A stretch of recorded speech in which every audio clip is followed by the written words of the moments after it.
I'd like to thank Marguerite Corporal and her team at the Heritages by Hunger project for including this webinar on the Holodomor and its teaching in your programming this year.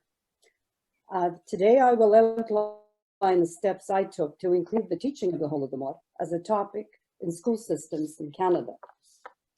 For over 15 years, I've been both a volunteer doing this and for the last 7 years, the Director of Education at HREC. Even today, few people know of this horrific genocide that was engineered by Joseph Stalin and the communist regime that wiped out millions of victims inside Ukraine. Food was used as a weapon, and 31% of the victims were children under the age of 10. Next. Next. Despite these facts, Holodomor denial is still with us today. This is the Tribute to Liberty Memorial Monument to the victims of communism in Ottawa, Canada, which was vandalized on July 1st, 2020, Canada Day. Next. This is the memorial Bitter Memory of Childhood at the National Museum of the Holodomor genocide in Kyiv, Ukraine, that Irka just talked about, which was vandalized on August the 21st, 2020, a couple of days before the celebration of Ukraine's independence. Genocide and Holodomor denial are still prevalent in different parts of the world. Next. So what was my motivation for including the Holodomor into curricula? Well, I'm a professional educator and a history specialist. I felt an obligation to take on the task to include the topic in the Canadian curricula with which I was familiar. But my real motivation was my parents and their friends who had survived the Holodomor in Soviet concentration camps and had told me about it, and I felt their pain. Next. These are photos of them in their early years. At the time of the Holodomor, Ivan was 21 in the summer of 1932 when he was released from the Belomar Canal concentration camp for being the son of a kulak. Nadia was 11 years old at that time and living in a small rural city in northeastern Ukraine. Next. This is a picture of my grandparents. Karpo was arrested in November of 1928 as a kulak. He was labeled a rich peasant, as you just heard, just outside the city of Kyiv. He opposed collectivization and spoke out against it, along with other individuals who were the leaders in their villages. Needless to say, he was arrested and spent the remainder of his years in prison until his death in 1937, doing hard labor in a Soviet prison. He was labeled as an anti-Soviet element and was part of a group that was demonized and targeted for destruction by Soviet authorities. Next. During World War II, both my parents were sent to Germany as slave laborers during the Nazi occupation of Ukraine. Next, please. They were Ostarbeiters working in Erfurt at the Olympia typewriter factory. By the grace of God, they survived the Nazis as well and a Gestapo prison. This is a kindergarten class in the refugee camp of mostly Ukrainians in West Germany after World War II, where I was born. Next. Next, I think we all know this. Marta went through a lot of it. Next, please. Next. So,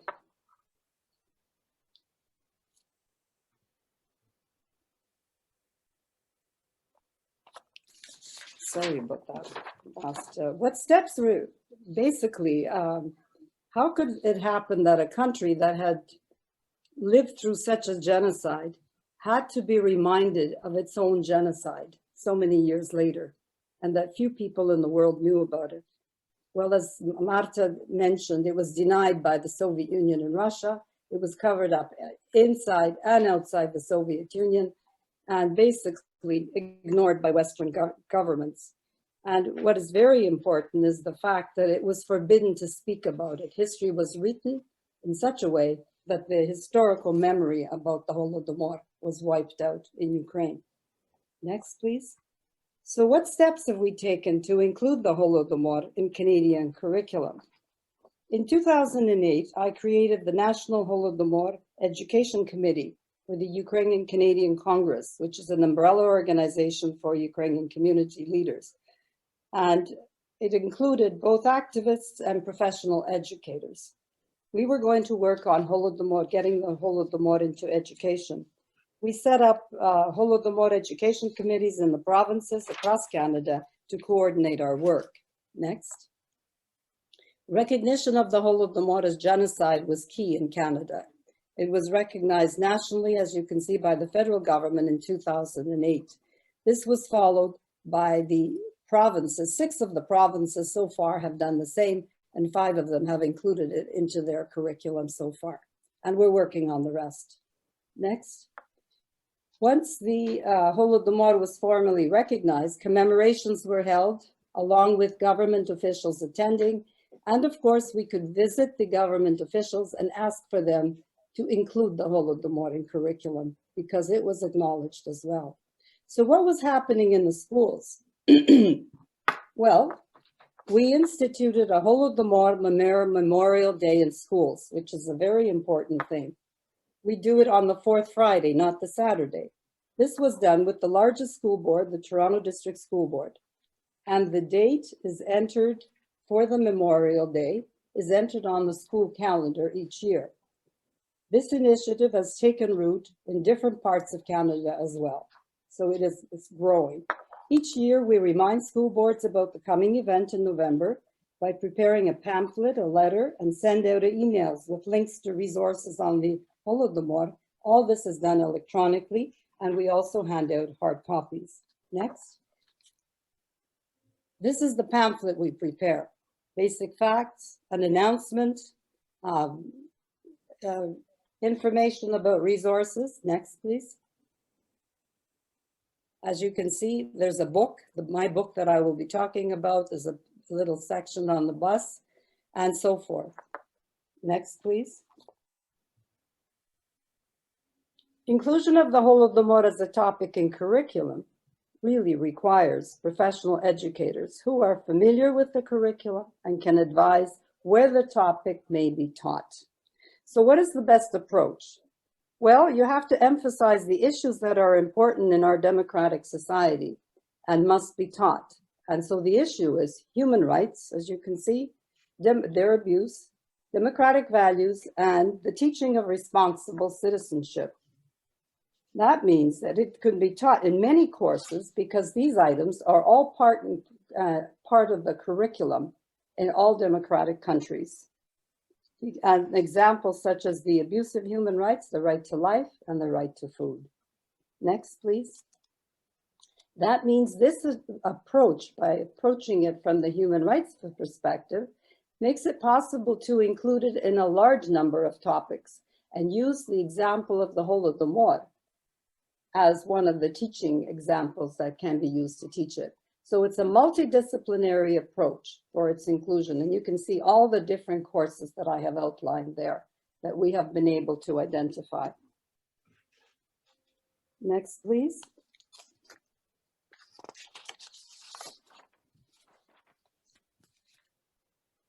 So how do you get teachers to teach it? You have to have interesting lessons.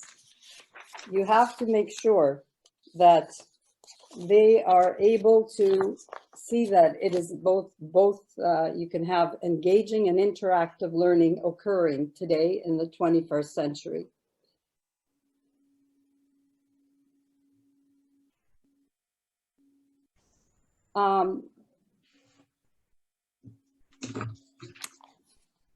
Just a minute, sorry about that. It's easy to teach basic facts.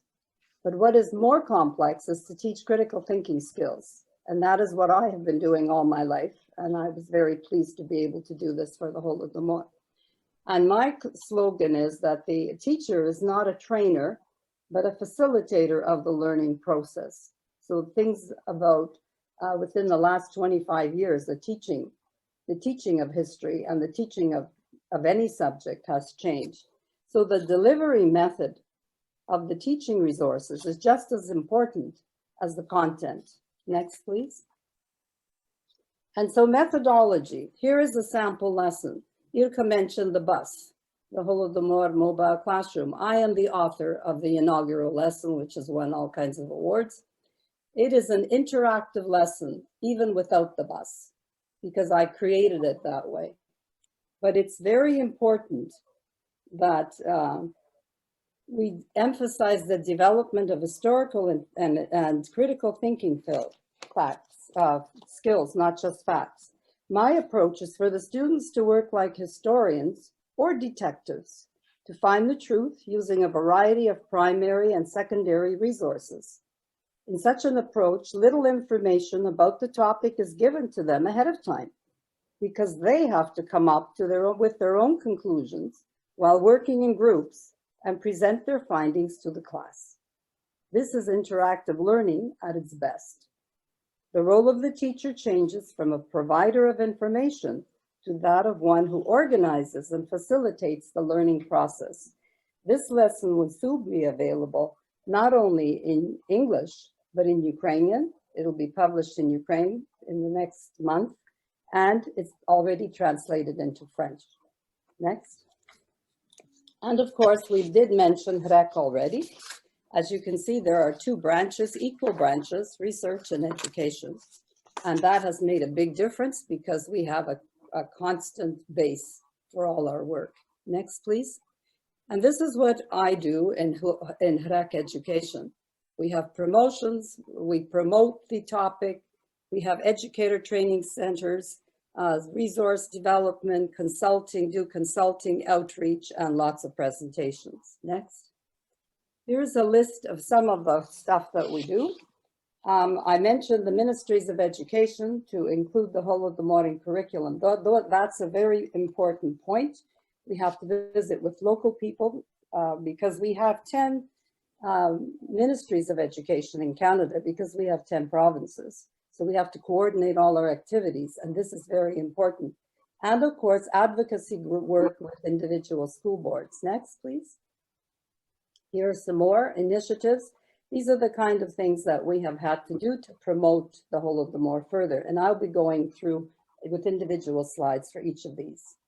Next, please. This is Mr. Malloy. He is the director of the Toronto District School Board.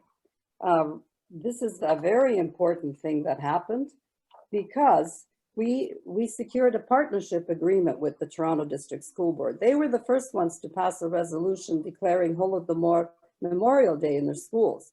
They also have a genocide course that they teach, and at the moment there's 13 schools that have it. We are now an accepted educational partner, which means that we are recommended and listed for teachers to invite to come into the classrooms to give presentations. Next, please. So we have classroom visits. This is one at Bishop Allen Catholic High School in Toronto. But recently I was asked to speak about my family history on the Holodomor at a student-organized assembly for grade 11 and 12 students. They did all the work. They had exhibits, they had music that was Ukrainian music, very somber for the event, and they organized it all. Needless to say, whenever I do presentations and any of my staff do them, we come with a kit and we provide the library with all kinds of resources. Next, please. For teachers to teach an unfamiliar subject, you need teacher training workshops. And that is the standard practice in Canada. So here is a professional development day for the Toronto District School Board. And you can see that they have materials in front of them that I provided them with. And teachers are always happy for handouts. The picture below, the photograph below, is an educator training workshop at the Faculty of Education at the University of California in Fresno. Here I did my master class, my historian's craft lesson on the Holodomor, where the instructors or the teachers had to do the same work as the students. I find that is a very useful way of getting them to learn what the kids have to go through. And so I usually reverse it, tell them to play along with me, we're going to do this. So you can see various information on the desks as well as we were working through it. And I've done quite a few of these across Canada and the United States, and I do them in Ukraine as well. Okay, next, please. Another initiative that we have, something that you could consider. a student writing competition on the Holodomor, which is open to all high school students across Canada. And here are two of the winners. And now, next, please. Something I'm extremely proud of is the HREC Educator Award for Lesson Plan Development, which is available in North America, to encourage educators to develop lesson plans on the Holodomor and to reward teaching excellence. This is an annual event, and the next deadline for submissions is May the 1st of this year. Next, please. These are the two winners from last year.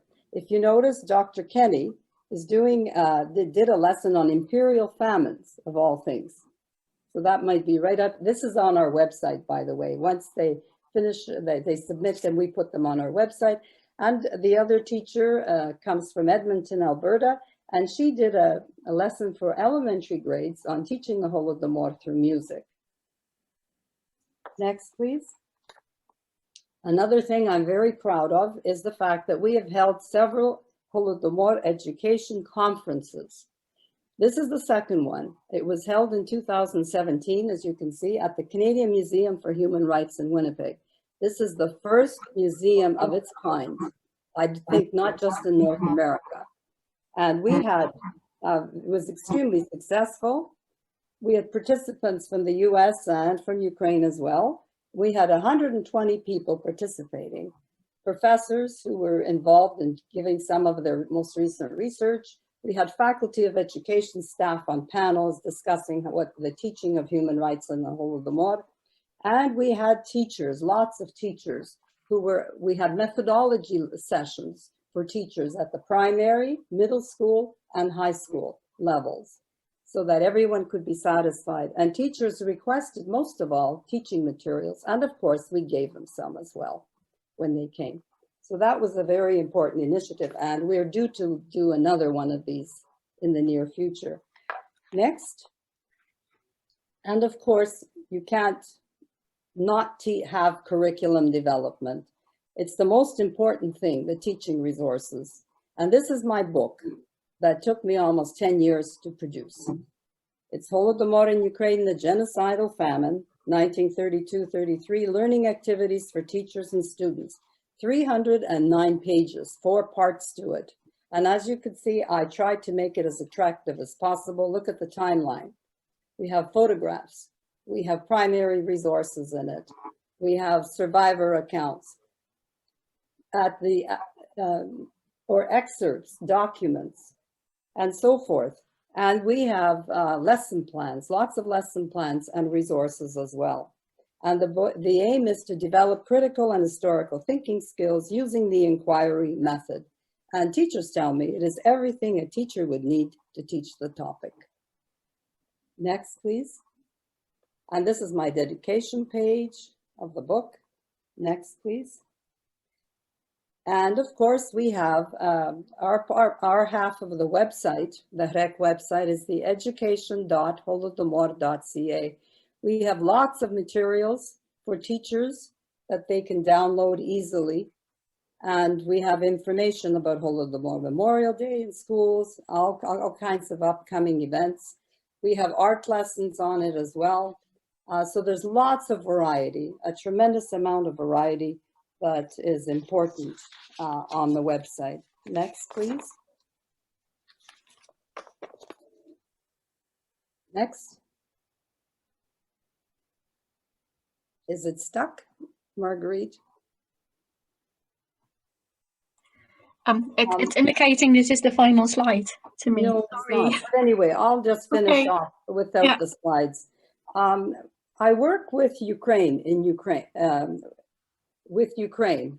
as well. In 2016, we signed a memorandum of agreement between me with HREC Education, HREC in Ukraine, which is our affiliate organization, and the Ministry of Education in Ukraine to create a year-round methodology lab. It encourages the teaching of human rights and the Holodomor using interactive and creative strategies. So we hold between 2 to 4 symposiums a year, and we have a 2-week summer school program in August for 35 educators, during which they have to produce a Holodomor lesson plan, my request. I just finished teaching my second master class virtually for the 7th symposium just last week, Human Rights in the Holodomor. This was something that at the request of the Ministry of Education in Ukraine, because they felt that they're going through a transitional period where they're creating the new Ukrainian school, and they need to have examples of how to teach human rights. So I use the example again of the Holodomor, which is right. And the feedback was excellent, and they requested that I publish that little booklet as well. Next, please. Oh, I guess you can't go any further. So to promote teaching of the Holodomor, and something else has come up just recently. April is around the corner, and it's Genocide Remembrance, Condemnation, Prevention, and Education Month. And it provides us another opportunity for an additional day of remembrance for the Holodomor and to work with other groups on human rights issues. Each genocide in April has its own special day. And we have April the 16th as Ukrainian as the date for the commemorating the Holodomor in schools in April. It's going to be an annual event, and the Ukrainian Canadian Congress has just announced it this year. And this is because in the spring of 1933, the number of deaths inflicted by forced starvation in Ukraine significantly escalated from 12,000 per day in February to almost 20,000 per day in April. Just think about that. We're looking at numbers with coronavirus. It is also in April every year that Ukrainians worldwide traditionally remember the dead with special memorial ceremonies held the week after Easter and single out victims of the Holodomor as well. So cooperation with other groups who face genocide or hunger or atrocities is very important in our work as well, because we were able to do a common request of the Toronto District School Board, and they have unanimously agreed that they will try to set up a genocide course in each of their high schools in the coming year. I'd like to conclude by reading you James Mace's quote that I hold very dear. I would like to conclude with, I remain convinced that for Stalin to have complete centralized power in his hands, he found it necessary to physically destroy the second largest Soviet republic, meaning the annihilation of the Ukrainian peasantry, Ukrainian intelligentsia, Ukrainian language and history as understood by the people, to do away with Ukraine and things Ukrainian as such. The calculation was very simple, very primitive. No people, therefore no separate country, and thus no problem. Such a policy is genocide in the classic sense of the word. As you can see, a lot has been done, but a lot remains to be done. There are still deniers out there who want to cover up the Holodomor and other genocides and hungers, and people who want to ignore it, pretend it didn't happen, or who are not interested in human rights. But we still have to stand up and be heard. Each community that has experienced hunger or genocide has their own memories. The circumstances under which each tragedy came to be may be different. The method of destruction could be different, but the results are the same.